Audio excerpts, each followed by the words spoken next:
আসসালামু আলাইকুম এভরিওয়ান। আশা করি সবাই ভালো আছেন। তো আজকে সকাল সকাল অফিসে যাওয়ার পর স্যার বলতেছিল বাংলা বাজার যেতে। তো বাংলা বাজার যাওয়ার কথা শুনে আমি অফিস থেকে বের হয়ে একটি অটো নিয়ে চলে আসলাম গাজীপুর চৌরাস্তাতে। গাজীপুর চৌরাস্তা আসার পর একটি বাসে উঠে চলে আসছিলাম রাজেন্দ্রপুর চৌরাস্তায়।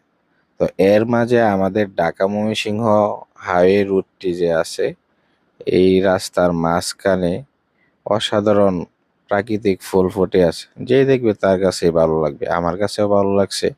তো এই অসাধারণ সৌন্দর্য দেখতে দেখতে চলে আসছিলাম রাজেন্দ্রপুর।